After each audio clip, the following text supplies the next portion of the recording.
शिरूर लोकसभेचे महाविकास आघाडीचे उमेदवार अमोल कोल्हे आज पिंपरी चिंचवड दौरा आहेत। आपण काही दिवसापासून पाहतो की अजित पवार आता भाषा त्यांची वेगवेगळ्या पद्धतीने जाऊ लागलेली आहे। कुठे भाजपमध्ये त्यांची घुसमट होते असं वाटतंय का तुम्हाला?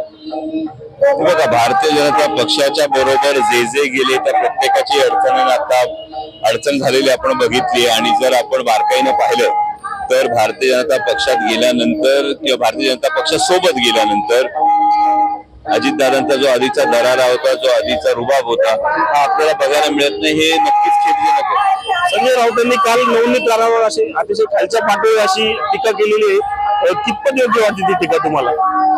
जेव्हा माझ्यावर टीका केली जाते तेव्हा तुम्ही विरोधकांना हा प्रश्न विचारला तर मला जास्त बरं वाटेल। संजय राऊत साहेबांचं विधान मी ऐकलं नाही, परंतु हीच टीका जेव्हा अजितदादा करतात किंवा त्याहीपेक्षा खालच्या पातळीवर जाऊन समोरचे उमेदवार करतात, माझी विनंती आहे की हे प्रश्न आपण सत्तेच्या बाजूला जे लोक असतात त्यांनाही आपण जरूर हे प्रश्न विचारा, कारण हे विरोधकांनाच प्रश्न विचारले जातात। हे देश गेले 10 वर्ष पाहतोय।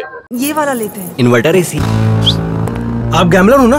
गैम्बलर? जुआ खेलते हो ना? तुम जुआ खेलते हो? अरे नहीं, ये तो कुछ भी बोले जा रहे हैं। इतनी महंगी और नाजुक एसी खरीद कर स्टेबलाइजर नहीं लोगे तो ये जुआ नहीं हुआ तो क्या हुआ? सिर्फ एक फ्लक्चुएशन आपके इन्वर्टर एसी के पार्ट्स को डैमेज कर सकता है। उसे वी गार्ड से सुरक्षित रखिए। V guard, India's number 1 stabiliser. नक्कीच पाहिजे। आता आपण पाहिलं तर मागील वेळेची निवडणूक जी आहे ती पुणे नाशिक महामार्ग असेल, पुणे अहमदनगर मार्ग असेल किंवा पुणे सोलापूर महामार्ग असेल, यावर वाहतूक कोंडीच्या भोवती फिरत होती।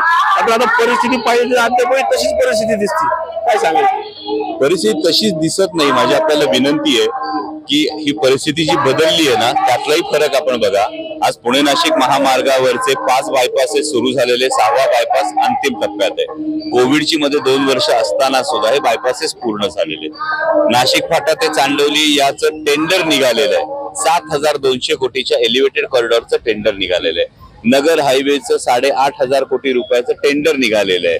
आणि हे आचारसंहितेमुळे अडलं, आचारसंहिता संपली की टेंडर क्लोज होईल, कामाला सुरुवात होईल। त्यामुळे परिस्थिती तशी नाहीये। परिस्थिती 15 वर्ष जैसे थे होती, त्यामध्ये आता जो बदल होतो त्याचं स्वागत करा।